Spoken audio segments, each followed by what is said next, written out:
Dan kami tentu di Pansus akan mendorong ini sampai dengan Presiden Joko Widodo agar bisa mengeluarkan sebuah instruksi untuk nasib teman-teman guru honorer dan tenaga kependidikan ini.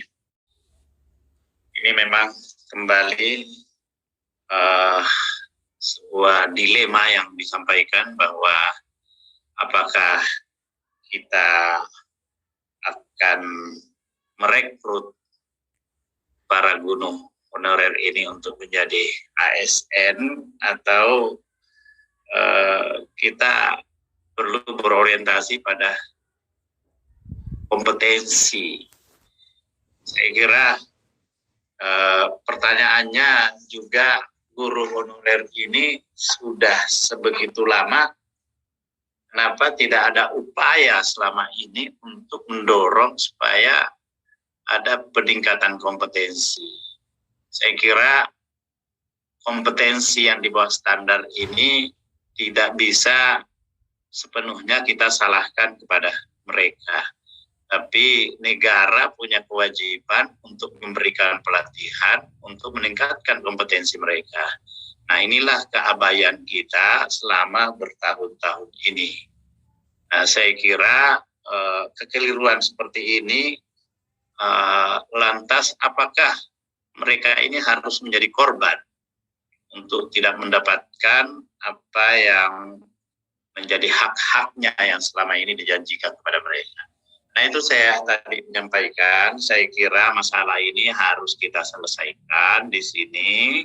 Meskipun tadi Pak Bima sudah menyampaikan bahwa dia sudah masuk dalam sistem, sehingga kita tidak mungkin bisa mendorong peringkat kita di dalam PISA ini yang sekarang ini berada pada peringkat 10 terbawah, 10 dari bawah. Jadi saya kira ya bukan jalan tengah yang harus kita cari, tapi memang solusi tuntas untuk menyelesaikan ini, barulah kita bergerak ke arah yang lebih berorientasi kepada peningkatan kualitas secara sungguh-sungguh. Saya kira beberapa program yang lain seperti memberikan gaji kepada pengangguran jauh lebih mulia, lebih mendahulukan mereka yang sudah memiliki status sebagai guru honorer, meskipun dengan kemampuan yang seperti kita sanksikan jauh di bawah standar. Nah, sekarang pertanyaannya seperti tadi, pelatihan-pelatihan yang selama ini diberikan, dana-dana yang dikeluarkan dari APBN untuk peningkatan kompetensi mereka, dikemanakan? Saya pernah memimpin badan anggaran dan saya tahu bahwa cukup besar alokasi anggaran yang digunakan sebagai dana-dana pelatihan meningkatkan kompetensi mereka. Pertanyaannya, apa hasil dari itu semua? Apapun yang disampaikan oleh pihak terkait, itu intinya tadi sudah prinsipnya kita pansus, apa yang disampaikan Pak Ketua tadi, itulah tujuan kita. Nah, untuk kualitas kemungkinan, kualitas itu Pak, mohon maaf dari Badan Kepegawaian, tidak hanya kita ukur dengan waktu tes sesaat itu saja gitu loh. Ya, tanpa menafikan ya, mengingat mereka guru-guru honorer yang sudah bekerja puluhan tahun hanya bisa diukur dengan kualitas pada saat tes saja. Apakah itu merupakan kalimatnya susah saya sampaikan karena kita di daerah ini menghadapi langsung Pak bagaimana guru-guru honorer itu yang sudah berpengalaman berpuluh-puluh tahun, yang mendidik anak-anak didik, yang menjadi orang ya, yang sudah menunjukkan kualitasnya anak didiknya gitu loh. Karena hanya tes sesaat saja mereka tidak lulus dengan alasan bahwa tidak sesuai dengan kualitas yang diharapkan gitu loh. Apakah pendidikan itu hanya diukur berdasarkan nilai tes itu saja? Pendidikan yang paling utama adalah pendidikan moral, Pak. Yang tentunya guru-guru yang berpengalaman itu lebih unggul, lebih tahu menghadapi anak-anak yang di pengumpulan, yang di ujung-ujung daerah pelosok, Pak. Bagaimana menghadapi daerah-daerah pelosok ujung-ujung negeri itu tidak perlu teknologi untuk pendidikan, Pak. Ya, mereka sendiri untuk sarana dan prasarana nggak ada, ya kan? Jadi benar kata Pak Ketua kami tadi, ya udah sekarang bagaimana solusi? Bukannya mencarikan jalan tengah, tapi solusi untuk guru-guru kita yang sudah mengabdi kepada negara kita, yang sudah menimbulkan anak-anak didiknya, melahirkan anak-anak didiknya menjadi orang seperti itu. Mungkin itu aja Pak Ketua, yang semua apa yang disampaikan Pak Ketua itulah menjadi harapan kita. Terima kasih. Wassalamualaikum warahmatullahi wabarakatuh. Saya yakin bahwa seluruh bapak-bapak yang berasal dari semua kementerian yang hadir saat ini, semua adalah berkat guru. Begitupun dengan kami yang berada di Pansus. Karena memang guru itu bagi saya merupakan rahim bangsa. Jadi tidak bisa begitu saja diselesaikan. Baik, kalau saya kebetulan di DPD RI ada di Komite 4, sehingga sering sekali membahas terkait dengan anggaran, dan saya ingat sekali di Undang-Undang APBN itu pasal 11 ayat 21, di situ dikatakan bahwa akan digunakan sekurang-kurangnya 25% untuk pemulihan ekonomi dan pengembangan SDM, dan juga di situ sudah dialokasikan kurang lebih sebesar 19,6 triliun seperti yang sudah dipaparkan oleh Pak Isa tadi. Dan saya rasa kalau memang ujung-ujung daripada pengangkatan ini formasi yang begitu terbatas karena faktor anggaran, saya rasa untuk mencapai angka itu terlalu kecil. Mengapa? Contoh ya, saya catat itu misalnya kalau untuk kereta api aja masih dialokasikan 27,7 triliun. Kemudian BUMN penyertaan modal 55 triliun. Infrastruktur 417 triliun. Berarti ini kan angka yang sangat kecil untuk seseorang yang mempunyai profesi untuk melahirkan sumber daya manusia yang berkompeten. Kemudian yang kedua, saya kebetulan dari Maluku, Pak, tadi sudah disampaikan oleh dari mana tadi saya lupa, bahwa serapan di Indonesia Timur cukup kecil. Saya sepakat dengan itu. Begini Pak, saya harus jujur bahwa itu dikeluhkan oleh guru-guru di Maluku terkait dengan passing grade. Bapak mesti berpikir, kami di Maluku dengan segala keterbatasan, walaupun memang itu bukan menjadi alasan, tetap harus berpacu, tetapi itu pun suatu realita yang bagaimana harus dipikirkan sehingga passing grade itu kalau bisa jangan disamaratakan. Yang ketiga yang saya ingin tanyakan, dari sekian guru honorer yang sudah mengikuti P3K maupun PNS itu, ada yang sudah melewati passing grade, tetapi tidak masuk di dalam formasi. Itu kira-kira solusinya seperti apa lagi? Nah, kemudian saya tadi sepakat dari Bapak dari Kementerian Keuangan terkait bahwa dana transfer umum itu di dalamnya sudah ada variabel terkait dengan pembayaran gaji untuk non PNS ya. Sekarang masalahnya memberikan masih sesuai dengan kebutuhan daripada daerah tersebut. Itu kira-kira seperti apa? Saya sendiri bingung. Bagi saya, seorang Presiden Jokowi ini sudah cukup luar biasa. Pinjol diberantas, PCR diturunkan. Tinggal satu kata saja dari Pak Jokowi, angkat seluruh pegawai honorer, khususnya guru dan juga tenaga kependidikan. Itu sangat mudah sebenarnya kalau itu mau dilakukan. Kalau balik lagi ke anggaran untuk kereta api saja cukup besar, lebih besar dari anggaran untuk pembayaran gaji guru-guru non-PNS ini. Ya itu mudah-mudahan dapat mengetuk hati batin daripada para kementerian yang hadir, walaupun saya sadari sungguh bahwa yang hadir ini memang bukan decision maker, tapi memang merupakan bagian dari pemerintah. Mungkin itu yang bisa saya sampaikan. Saya kembalikan ke Pak Ketua. Terima kasih.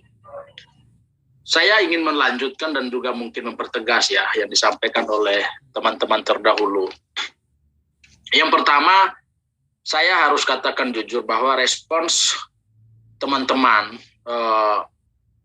tenaga honorer, khususnya guru ini, ketika kemarin dibuka formasi itu menurut saya ada semacam inilah, ada kebahagiaan, ada kegembiraan sebenarnya itu ketika pemerintah membuka formasi P3K untuk tahun 2021. Namun dari proses itu juga ternyata melahirkan berbagai macam kegelisahan-kegelisahan susulan yang boleh saya katakan, walaupun tentu berkurang secara kuantitas. Jumlah orang yang gelisah di awal dengan yang gelisah per hari ini itu berkurang, Pak. Jadi ya saya pikir patut diapresiasi soal itu. Satu, bahwa ternyata ketika pemerintah membuka formasi dan memberikan kesempatan kepada para honorer ini, walaupun dalam proses di 2021, menurut hemat saya prosesnya terbuka tanpa memberikan afirmasi yang besar ya, tanpa memberikan afirmasi untuk para honorer yang sudah sekian lama mengabdi. Tapi itu pun sudah ada semacam angin segar, Bapak Ibu sekalian. Poinnya adalah apa? Poinnya adalah ketika ruang ini dibuka dan diberikan dengan sebuah afirmasi yang pasti dari pemerintah, sebenarnya saya meyakini masalah ini bisa diselesaikan. Bapak Ibu sekalian, ini masalah yang sangat serius sebenarnya. Kenapa? Berkaitan dengan urusan terhadap generasi masa depan bangsa. Banyak data sudah dijelaskan begitu besar, begitu lebih banyak tenaga guru yang honorer yang berbakti terhadap masa depan anak bangsa ini ketimbang guru yang ASN. Jadi dari itu aja sebenarnya kita sudah bisa sadar dan sudah bisa menyimpulkan begitu besar tanggung jawab mereka. Dan begitu besar nasib bangsa kita pertaruhkan di pundak mereka sebenarnya. Yang mereka minta apa? Yang mereka minta adalah keadilan buat mereka, yang kemudian diterjemahkan oleh pemerintah melalui pengangkatan sebenarnya. Saya menyadari bahwa alasan pemerintah dari konstruk kita sore hari ini duduk saja, kita rapat ini saja, ada Kementerian Keuangan dan lain-lain. Ini sebenarnya mau menjelaskan bahwa ada kait-mengait yang membuat pemerintah belum berani memberikan sikap yang pasti untuk mengangkat para saudara-saudara yang sudah berjuang begitu lama dan menanti sebuah keputusan yang belum jelas buat mereka. Bapak Ibu sekalian, kalau mau dilihat menariknya, pemerintah tuh berani menggelontorkan dana BOS untuk sarana prasarana, untuk anak sekolah itu dikasih uang gitu, peserta didik dikasih uang, tapi pengajarnya enggak gitu. Pengajarnya dicuekin. Ini ironi. Sebuah anomali yang dipertontonkan oleh negara, keberpihakan terhadap peserta didik iya, siswa dikasih. Boleh saya katakan sekolah gratis sekarang, tapi tenaga pendidiknya tidak jelas. Nah ini kita coba berpikir ya, kita berpikir untuk bagaimana melihat masa depan pendidikan ini secara komprehensif. Tidak hanya parsial di satu sisi di peserta didik ataupun di yang lain, tapi tenaga kependidikan menjadi sebuah subsistem yang sangat penting dalam mendukung peningkatan kualitas seperti yang disampaikan oleh Pak Bima tadi. Bagaimana kita bicara kualitas sementara tenaga pendidiknya tidak diperhatikan, gitu.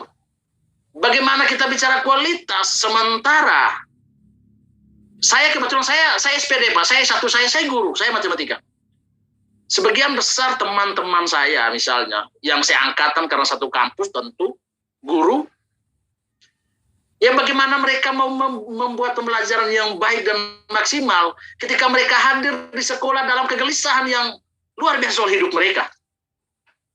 Nah ini kita bicara sebuah konsep besar, rangkaian yang akan terjadi, Pak. Orang akan masuk ke sana, memberikan pembelajaran, mentransferkan ilmu kepada siswa, sementara dia bergejolak terhadap banyak hal. Saya pikir semua, saya tidak perlu jelaskan, tapi kita tahu Bapak Ibu, kita semua berkeluarga, kita punya istri, punya anak. Bayangkan bagaimana kerumitan hidup seorang tenaga honorer. Dan di situ tentu berdampak terhadap totalitas pengabdian dia. Niatnya total, tapi dia datang dengan kegelisahan dan semua masalah yang dia hadapi. Ini yang mungkin tidak pernah kita lihat. Kita mungkin berada di atas meja kerja yang wah di Jakarta, di mana gitu, tapi kita belum mampu meneropong ke kedalaman isi hati saudara-saudara kita. Saya mencoba berbicara ini karena ya hampir sebagian besar teman-teman juga. Tapi bukan karena berpihak terhadap teman-teman, bukan. Tapi ini berkaitan dengan masa depan mereka dan juga hidup mereka. Kalau ini kita lanjutkan, Pak, saya sangat yakin bapak-bapak ini juga sebenarnya punya niat baik. Kita tentu sadar, semua di negara yang dengan konsepsi presidensial yang begini strong, apa kata presiden sebenarnya selesai. Sehingga kita di Pansus berencana, ini saya izin Pak Ketua, mendorong ini menaikkan ke presiden supaya ada ya instruksi atau apalah namanya. Tidak ada alasan, nggak ada uang, tidak ada alasan. Sebenarnya tadi sudah dijelaskan banyak hal begitu. Malah maksud saya kalau ini kita selesaikan, kita tidak menyisakan beban-beban selanjutnya lagi gitu. Ketimbang tiap tahun tuh kita berhadapan dengan masalah yang sama gitu. Bapak Ibu sekalian, para dirjen, para PLT, para sekjen dan lain-lain, saya minta ini dinaikkan ke atas, dikomunikasikan supaya ada hal baik yang mungkin akan kita terima di tahun depan. Karena tahun 2022 kalau nggak salah masih ada ya. Pak Kepala BKN masih ada ya Pak Bima ya. Tahun depan penerimaan. Hanya P3K dan meneruskan yang sekarang ada saja, Pak. P3K masih kan Pak? Masih, hanya P3K. Oke. Nah, ini tadi masalah. Saya kebetulan Pak, ini juga semalam baru di WA. Ini sama guru honorer di daerah. Sama seperti kasus di Maluku tadi. Saya kan karena juga dalam beberapa hal kurang paham teknisnya ya Pak ya. Ini lulus passing grade, tapi tidak ada formasi. Nah ini bagaimana kira-kira? Ya kan? Ini satu dua hal menjadi catatan.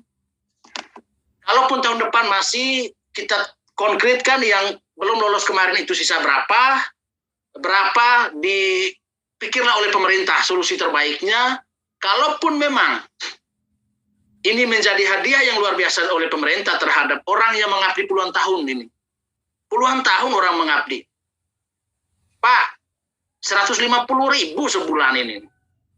Masa kita ini yang kacau gitu loh. Kita orang dengan diberi tugas besar tapi diapresiasi dengan 150.000, itu pun dibayar 3 bulan 6 bulan sekali. Jadi memang udah kacau negara ini sebenarnya. Oleh sebab itu, kalaupun memang mereka bisa diangkat dan tidak perlu tes sudah. Saya sepakat tadi disampaikan oleh Ibu Evi. Ya kita tidak tahu psikologi, kondisi kebatinan seseorang ketika proses seleksi itu, Pak. Ada masalah atau apa, padahal dia sudah mengabdi sekian tahun. Sudahlah, kita tutup mata sudah untuk urusan ini urusan pendidikan, ini untuk masa depan kita semua, saya pikir. Dan kami tentu di Pansus akan mendorong ini sampai dengan Presiden Joko Widodo agar bisa mengeluarkan sebuah instruksi untuk nasib teman-teman guru honorer dan tenaga pendidikan ini. Sekian dari saya, Pak Ketua. Saya kembalikan. Selamat sore untuk kita semua.